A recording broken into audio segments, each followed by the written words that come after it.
নমস্কার। Lessee known Bengali audio story চ্যানেলে আপনারা ধারাবাহিকভাবে শুনছেন ঘনাদার গল্প। আজ শোনাব ৩য় পর্ব। পাছে তিনি ধৈর্য হারান সেই ভয়ে তাঁর মেজাজকে তোয়াজ করার সুরেই বললাম, আপনি যা বলেছেন তা বুঝতে পারিনি। তা ঠিক, জোচ্চোর বাটপার ধাপ্পাবাজ হলে তাদের ব্যবস্থা করবার জন্যে তো কোর্ট কাছারি পুলিশ আর গোয়েন্দা টোয়েন্দা আছে। তা আছে। ঘনাদা একটু যেন হাসলেন। কিন্তু পুলিশ গোয়েন্দারা যখন কুল পায় না তখনই তো হয় মুশকিল। ওদের হয়েছিল তাই। ব্যাপারটা কি হয়েছিল যদি দয়া করে একটু বুঝিয়ে দেন। নবীনবাবুর সঙ্গে আমরাও মিনতি জানালাম। এ তো সাধারণ চুরি ডাকাতি তহবিল তছরূপ গোছের কিছুর মনে হচ্ছে না, কিন্তু হ্যাঁ, ওই কিন্তুটাই বড় ভয়ানক। ঘনাদার গলায় একটু উৎসাহের আভাসই পাওয়া গেল এবার। সাধারণ চুরি ডাকাতি নয়, কিন্তু আমেরিকা, জার্মানি, ফ্রান্সের মতো বড় বড় দেশের শেয়ার মার্কেটে, মানে ব্যবসার বাজারে যেন ভূমিকম্প লেগেছে।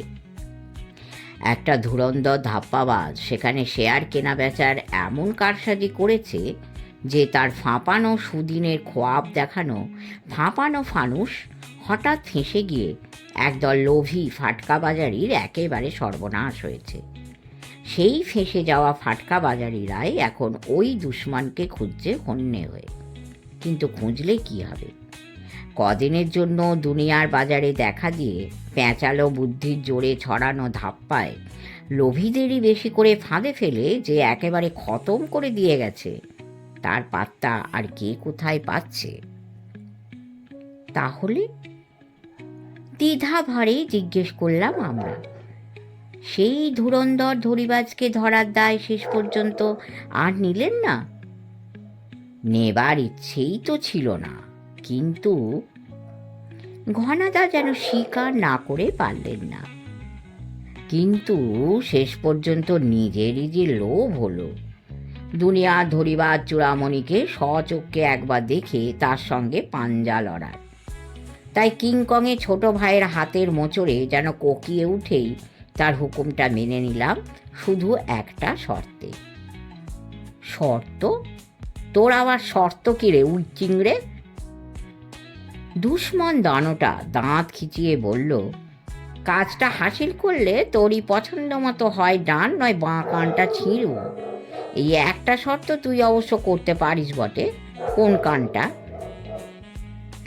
না, অমন অবুঝ হবেন না। যেন মিনতি করেই বলেছিলাম, আপনাদের কাজ হাসিল করবার জন্যেই এই শর্তটা আমার রাখা দরকার।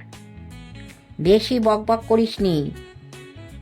ধৈর্য হারিয়ে কিংকংয়ের ছোট ভাই কং এবার ধমক দিয়ে বলল, কি তোর শর্ত বলে ফেল শুনি।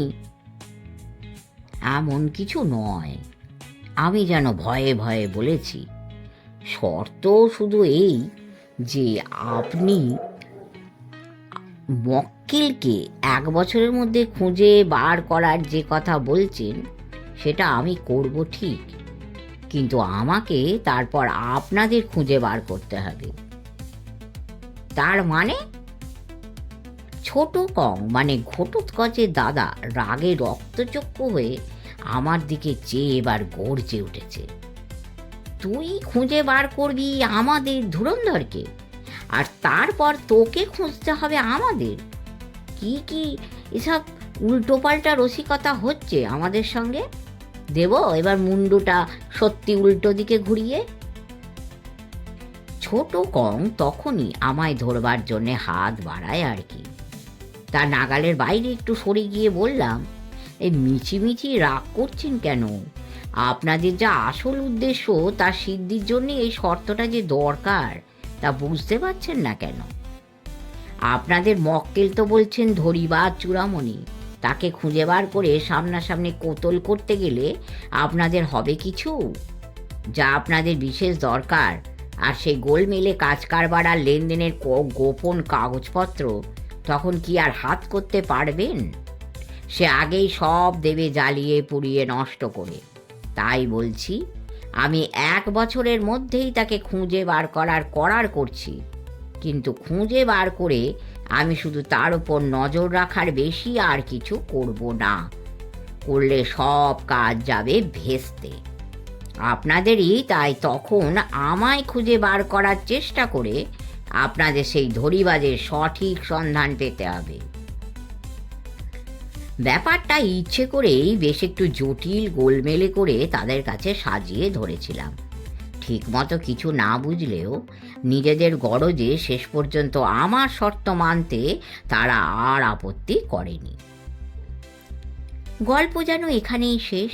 ঘনাদা এমনভাবে থেমে যাওয়ায় নবীনবাবুই প্রথম প্রতিবাদ করলেন। ও কি, থামলেন যে? সেই ছুটকো চামচিকি আর কিংকংয়ের ছোট ভাই কং আপনার শর্ত না হয় মেনে নিল, তাতে হলো কি? ধরতে পারলেন সেই ধরিবার চূড়ামণিকে? কোথায়, কেমন করে ধরলেন? ধীরে বন্ধু, ধীরে। আমাদের এবার নবীনবাবুকে সামলাতে হলো। এই কোথা দিয়ে কেমন করে কি হলো শুনুনই না, একটু ধৈর্য ধরে। আর ধৈর্য ধরে শুনব? আমাদের বকুনিতে একটু যেন অপ্রস্তুত হয়ে নবীনবাবু বললেন, কিন্তু শেষ ফলটা না জানলে স্বস্তি পাচ্ছি না যে। ও, আপনি তাহলে তাদেরই একজন। গোয়েন্দা গল্প পড়তে শুরু করে প্রথমেই শেষ পাতাগুলো উল্টে যারা অপরাধীটা কে জেনে নিতে চায়। না মশাই, ওই ধৈর্যটুকু না থাকলে 72 নম্বরের মজলিসে বসে আপনি সুখ পাবেন না। কেন? নবীনবাবু এবার যেন একটু গরম। এখানে গল্প তৈরি হতে হতে বুঝি বদলেও যায়, আসামি যায় পাল্টে। না, তা যাবে না। নবীনবাবুর কথার প্রতিবাদে আমরা কেউ কিছু বলার আগেই ঘনাদার বাঁচখাই গলা শোনা গেল। বরং শেষ দিক থেকেই শুরু করে উজানে পিছিয়ে যাচ্ছি। উজানে পিছিয়ে যাচ্ছি মানে? গৌর আমাদের সকলের হয়ে প্রতিবাদ না জানিয়ে পারল না। ঠিক ধারা ধরার বদলে উল্টো দিকে শুনলে গল্পে সেই আসল মজা থাকবে? থাকবে থাকবে, আমরা সমস্বরে আশ্বাস দিলাম। এ একরকম বাহবা, বুঝেছ? যে দিক দিয়ে শুরু করো একই দাঁড়ায়। আমাদের যুক্তিটা জোরালো না হলেও সমর্থনটায় ঘনাদা অখুশি হলেন না বলেই মনে হলো। প্রসন্ন মুখেই বললেন, তারপর ঠিক 1 বছর কোনো সারা শব্দ আর করিনি। ঠিক 12 তারিখ ধরে একটি বছর শেষ হবার পর ছোট কং আর তার চিমসে সঙ্গী একটা চিঠি পেয়ে নিশ্চয়ই একেবারে হতভম্ব। আমাদের মতো 18 মাসে বছরের দেশ নয়, খাস মার্কিন মুলুকের রাজধানী ওয়াশিংটন শহরের লাগাও মেরিল্যান্ডের একটা 5 তারা হোটেল। ডাকে চিঠি দিলে সেখানে মারা যাবার কি বিলি হতে দেরি হবার কোনো ভয় না থাকলেও নিজের হাতে হোটেলের চিঠির বাক্সে আমার 2 মুরব্বির নামে চিঠিটা ফেলেছি। ভোরবেলা জরুরি ছাপ দেওয়া চিঠিটা ফেলেছি, সুতরাং ব্রেকফাস্টের সময়ে সেই চিঠি তাদের হাতে পৌঁছেছে নিশ্চয়ই। খাম খুলে সেই চিঠি পড়তে পড়তে আর সঙ্গীকে শোনাতে শোনাতে দুজনের মুখের অবস্থা কি হয়েছিল দেখতে না পেলেও অনুমান বোধ হয় ঠিক। চিঠিটার ভাষাটা ছিল, মনি বাহাদুর ছোট কং ও চিমসে চামচিকে মহাদয়, দেখতে দেখতে 1 বছর তো হয়ে গেল। আমার কাজ তো আমি ঠিক মতো শেষ করছি, কিন্তু এখনও আপনাদের দেখা নেই কেন? কথা ছিল আমি 1 বছরে আমার কাজ সারব, আর আপনারাও তখন আমায় খুঁজে নেবেন। আপনাদের শ্রীমুখ এখনো পর্যন্ত একবারও না দেখে মনে হচ্ছে এখনও আমার সঠিক পাত্তা আপনারা পাননি। তা হোক, হতাশ না হয়ে চেষ্টা করে যান, অধ্যবসায়ে সব কিছু সম্ভব। ইতি বশংবদ ঘনশ্যাম। এ চিঠির পরে আবার একটু পুনঃ দিয়ে লেখা, আপনাদের ধুরন্ধর ধরিবাজ মক্কেলকে তাড়াতাড়ি খুঁজে বার করবার একটা হদিশ সেখানে দিচ্ছি। মনে রাখবেন, আপনারা যাকে খুঁজছেন সেই মক্কেল এক পাকা জাত জুয়ারি। মাছের আঁশটে গন্ধ যার ধ্যান জ্ঞান, সেই বিড়ালকে যেমন মাছ কোটার হেঁসেলে, তেমনি রক্তে যার জুয়ার নেশা, তেমন পাকা জাত জুয়ারিকে কোথায় পাওয়া যায় একটু ভেবে দেখুন না। হ্যাঁ স্যার, একটা কথা, আপনাদের ধরিবাজ চূড়ামণি পাকা জাত জুয়ারি। ইতিমধ্যে এই মেরিল্যান্ডের এক হাসপাতালে $1,00,000 এই কিছুদিন হলো দান করেছেন। এ খবরটা যাচাই করে নেবেন, ধরিবাজ চূড়ামণিকে কিন্তু খুঁজে যান। তা খুঁজতে তারা কি আর কিছু বাকি রেখেছে? কিন্তু এরপর তাদের অবস্থা যা হলো, তা আরও করুণ ছাড়া আর কি বলা যায়। মেরিল্যান্ডের হোটেলে যে চিঠি পেয়েছিল, তাতে গায়ের জ্বালায় ছটফট করে তারা আটলান্টিকের এপার ওপার হয়ে তখন মন্টি কার্লোয় এসে একটা ভিলা বাড়ি ভাড়া নিয়ে আছে। মন্টি কার্লো নামটা উচ্চারণ করার পর আর বোধহয় কোনো বিবরণ দিতে হয় না। হ্যাঁ, ফ্রান্সের দক্ষিণে মধ্যসাগরের উপকূলে দুনিয়ার সেই জুয়ারিদের অমরাবতী মন্টি কার্লো। ভাগ্যের রুলেট চাকা সেখানে এক এক চক্করে 2-10 লাখ নয়, অমন কোটি কোটি টাকার বরাত ঘুরিয়ে আনে কি উড়িয়ে দেয়। ছোট কং আর তার চিমসে দাদা সেখানে কদিন হলো এসে সমুদ্র তীরে রিভিয়েরার একটা স্বর্গপুরীর মতো ভিলা ভাড়া করে আছে।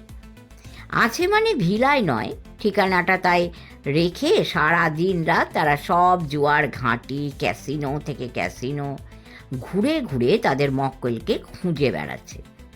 এর আগে মেরিল্যান্ডে পাওয়া চিঠিটাই উচ্চিংড়ে সেই দাসটা লিখেছিল, সারা দুনিয়ার ফাটকা বাজারে যে ধরিবাজ সব বাঘা বাঘা কারবারি আর দালালদের ঘোল খাইয়ে ছেড়েছিল, সে যে আসলে একজন জুয়ারি, সে কথা মনে রাখতে।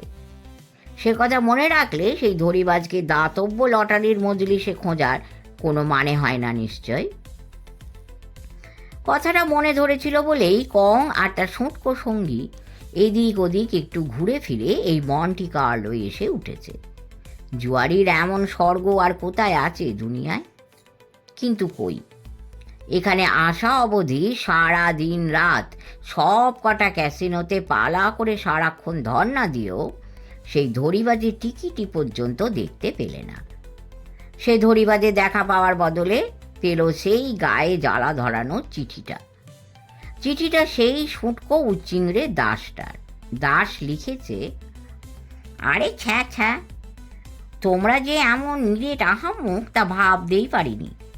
সমস্ত দুনিয়ার কারবারের চাকা স্রেফ বুদ্ধির পেঁচে যে উল্টে পাল্টে যেমন খুশি ঘুরিয়ে দিয়ে শীষের গাত থেকে সোনার তাল বানিয়ে নিয়ে গেছে, তাকে খুঁজতে এসেছ জুয়োর চাকতিতে।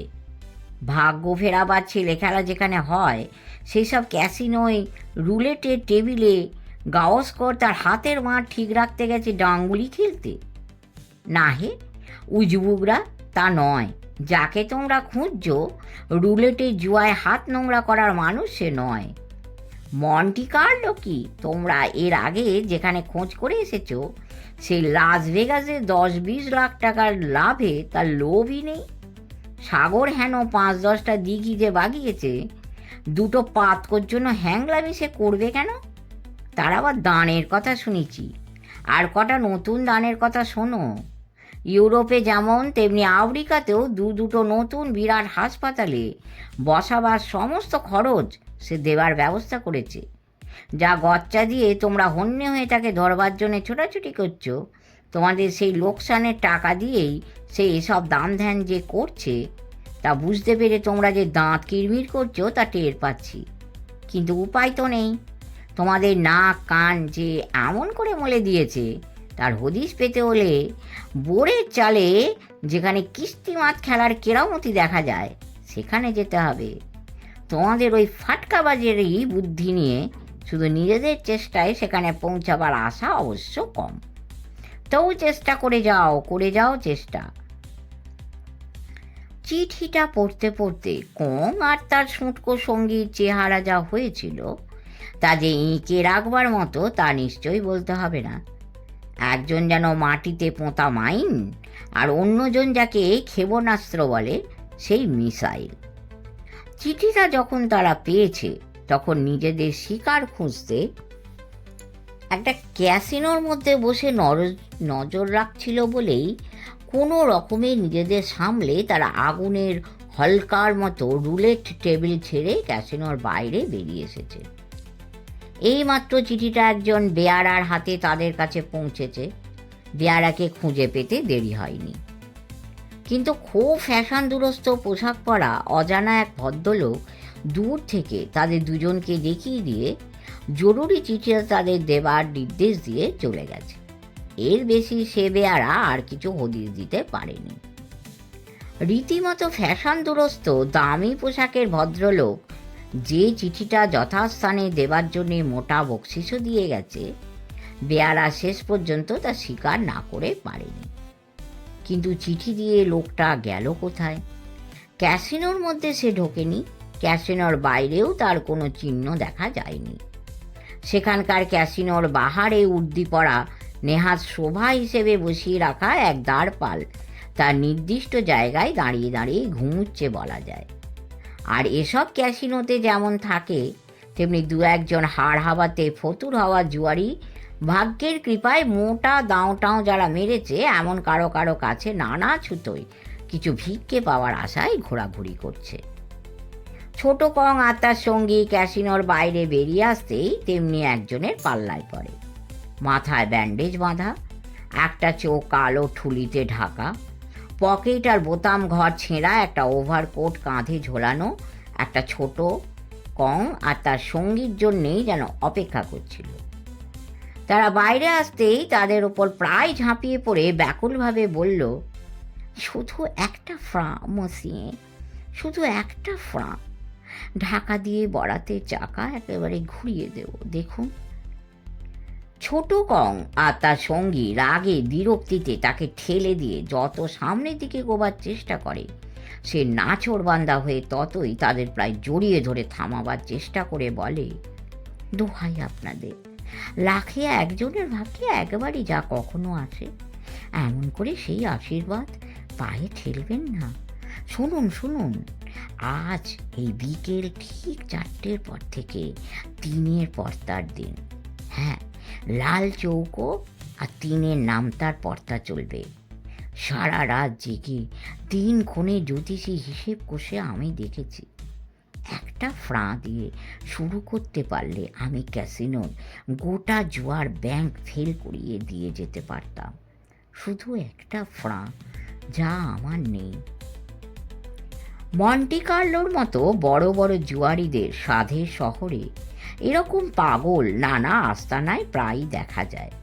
জুয়ার নেশায় সর্বস্ব খুইয়ে তারা আবার জ্যোতিষ গণনায় নির্ভুল লাভের ছক কষে বার করবার স্বপ্ন দেখে। আইনের শাসন আর পুলিশের চোখ এড়িয়ে ভিক্ষে করে বেড়ায় এমনি করে। ছোট কং আর তার সঙ্গী নাছোড়বান্দা ভিখিরিটাকে সজোরে ধাক্কা দিয়ে মাটিতে ফেলেই শেষ পর্যন্ত ক্যাসিনোর বাইরে এসে দাঁড়িয়েছিল, কে তাদের চিঠিটা পাঠিয়েছে তা জানবার আশায়। কিন্তু শান্ত নির্জন দুনিয়ার কুবের হেন ধনীদের জুয়ার নেশা মেটাবার অমরাবতীর মতো শহরের বাইরে তখন দক্ষিণের উপসাগর থেকে মধুর সমুদ্রের হাওয়া বইছে। দূরে দূরে ক্যাসিনোগুলোর বাহারি আলোর মালা এক এক করে জ্বলে উঠতে শুরু করেছে। রাগে দাঁত ঘষতে ঘষতে দুই দুশ্মন আবার ক্যাসিনোর দিকে ফিরতে গিয়ে দেখে সেই গায়ে ছিঁড়া খুঁড়া ওভারকোট ঝোলানো নাছোড়বান্দা ভিখিরিটা একটু যেন খোঁড়াতে খোঁড়াতে তাদের দিকেই আসছে। ছোট কং তখন রাগে প্রায় বুঝি ফেটেই পড়ে। খবরদার বলছি গিরগিটিটা। একটু থেমে বুনো বড়ার মতো ঘুঁত ঘুঁতিয়ে সে বলে, আর এক পা যদি এদিকে আসিস তাহলে তোর পলকা শীত টানাটাই মোটকে দেব, সত্যি সত্যি ভেঙে দেব। লোকটা ভয় পেয়ে নিশ্চয়ই অত দূর এসেছিল। তারপর আর না এগিয়ে যেন হতাশ হয়ে বলল, আমায় একটা ফ্রাঁ দিয়ে বরাত ফেরাবার মৌকা তো দিলে না, তা না দাও তো তোমাদের বরাত ফিরুক। এই কাগজটায় আজকে জ্যোতিষের গণনায় পর্তার নম্বর কি তা লিখে কষে দেওয়া আছে। তোমরা একটু গা ঘামিয়ে ভাগ্যের চাকাটা ঘোরাতে পারো কিনা দেখো। লোকটা দূর থেকে একটা কাগজের পাকানো ডেলা তাদের দিকে ছুঁড়ে দিয়েছিল। ছোট কং রাগে সেটা পা দিয়ে মারিয়ে ছিঁড়তে যাচ্ছিল, কিন্তু তার সিরিঙ্গি সঙ্গী তার আগেই কাগজের ডেলাটা কুড়িয়ে নিয়ে পকেটে রাখল। ওটা তুমি কুড়িয়ে নিলে ডুগান চাচা? তোমার ঘেন্না হলো না? ছোট কং প্রায় দাঁত খিঁচিয়ে বলল। না, ঘেন্না হয় কেন? হেসে জবাব দিল ছোট কংয়ের সিরিঙ্গে সঙ্গী ডুগান। এই কাগজের ডেলা তো তার পকেটে কামড়াচ্ছে না। শেষ হলো তৃতীয় পর্ব। দেখুন চতুর্থ পর্বে কি ঘটে। অবশ্যই ভালো থাকবেন, কমেন্ট করবেন, লাইক করবেন, শেয়ার করবেন এবং সাবস্ক্রাইব করে আমাদের পাশে থাকবেন। পরম করুণাময় আপনাদের মঙ্গল করুন। নমস্কার।